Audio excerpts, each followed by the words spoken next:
Welcome to Spotlight. I'm Liz Waid. And I'm Marina Santee. Spotlight uses a special English method of broadcasting. It is easier for people to understand no matter where in the world they live.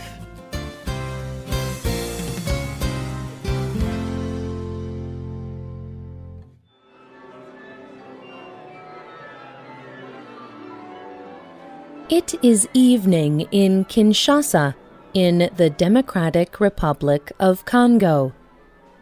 Noise fills Armand Diengienda's house. There are people in every room in the house. Even the small spaces have people in them. They are playing beautiful music. People stand and sit to play instruments. Other people are singing. These are the members of Central Africa's only symphony orchestra. How did they learn to play so well in a country full of conflict? Today's spotlight is on the Kimbanguist Symphony Orchestra of Kinshasa.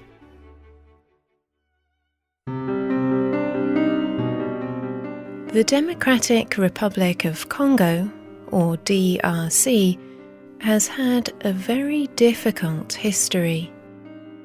There has been conflict here for more than 60 years. In the 1990s, that conflict became a civil war. It killed millions of people and damaged the roads and buildings. It left the DRC with very few resources. Now it is one of the poorest countries in the world. The war is officially over, but conflict continues in many parts of the DRC. But even in destructive situations, people can create hope. Armand Diengienda from Kinshasa worked as a pilot. When that job ended, he decided to try something new. He wanted to gather people who played different musical instruments into one group. He wanted them to play music together. He wanted to create a symphony orchestra in the DRC. Diengienda had many problems.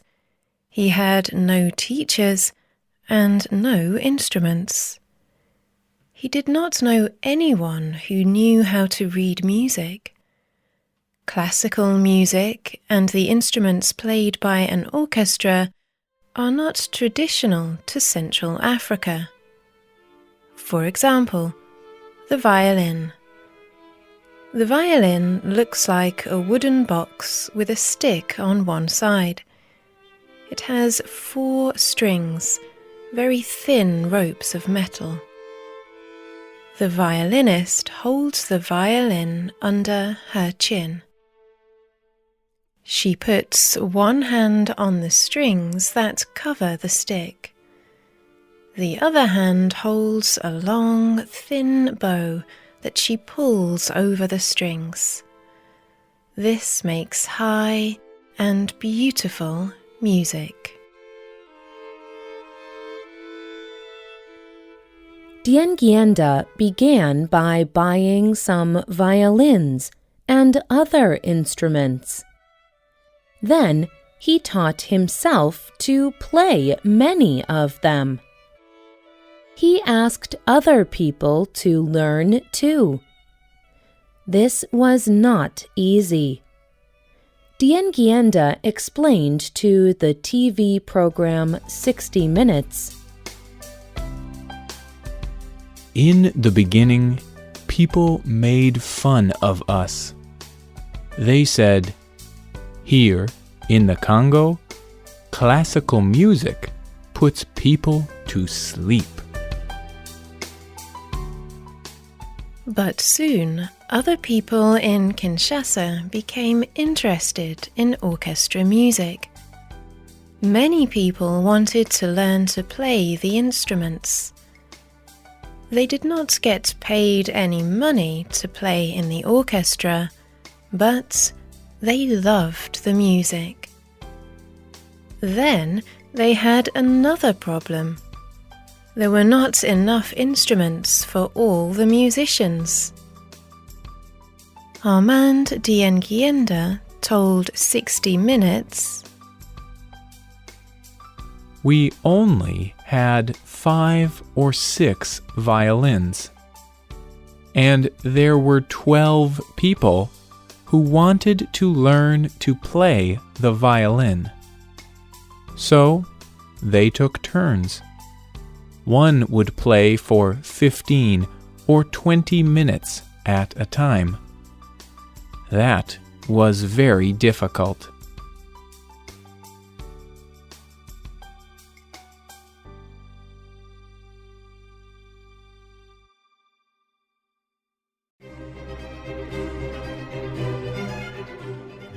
It was also difficult to keep the instruments in good condition. Albert Landu Matubanza is the orchestra's manager. He makes some of the orchestra's instruments.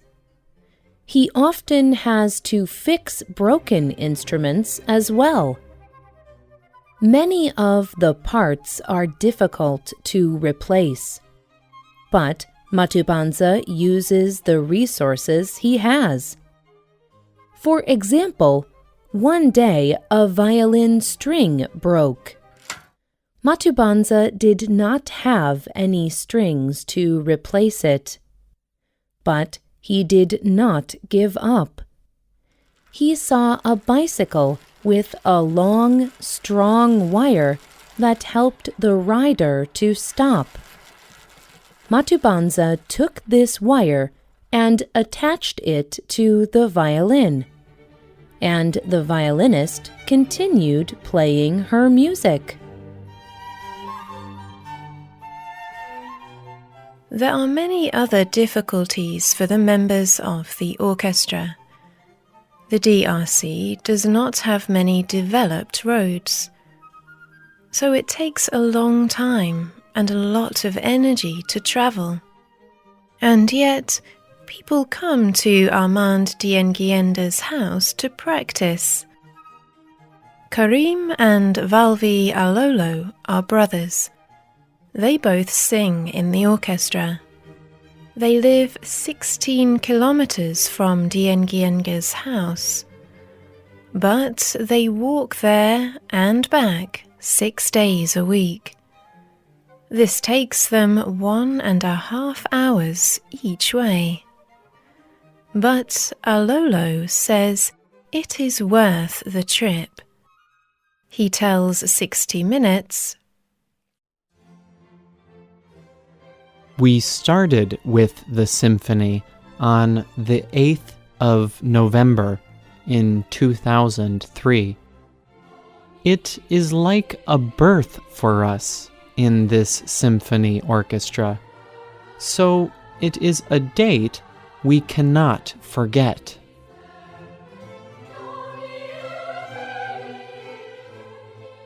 Soon, there were over 200 people in the orchestra.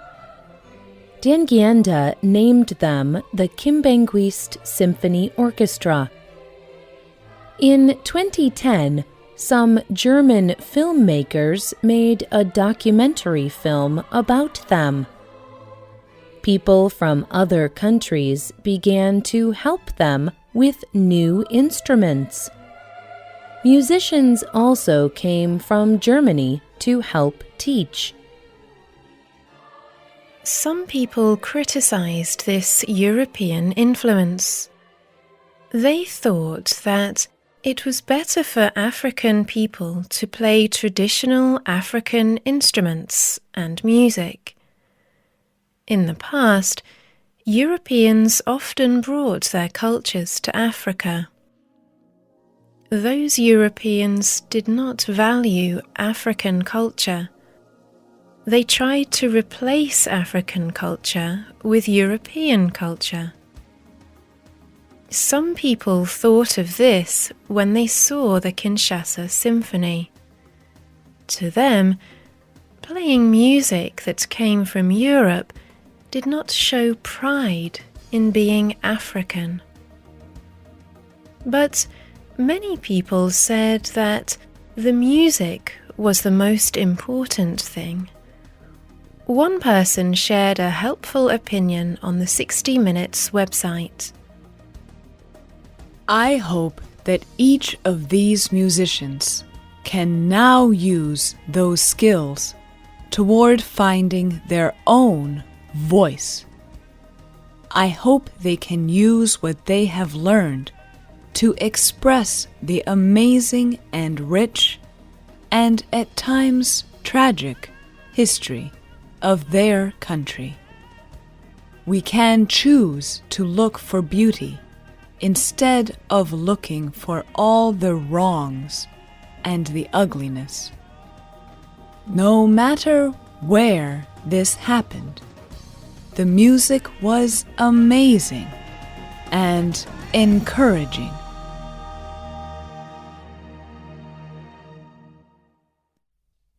The orchestra members produce beautiful music with their community. This brings them great happiness. They still have difficulties. The electricity often goes off. Instruments are sometimes stolen. The city of Kinshasa is very busy, noisy, and often dirty. But music can make these things seem small. Héritier Meimbi Buangi told a German filmmaker, "When we are working on the music, there are no limits. It is like a set of steps. You go up and up."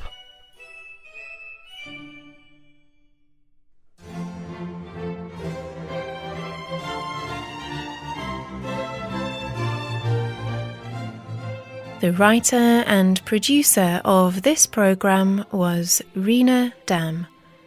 The voices you heard were from the United States and the United Kingdom. All quotes were adapted for this program and voiced by Spotlight. You can listen to this program again and read it on the internet at www.radioenglish.net. This program is called Kinshasa Symphony.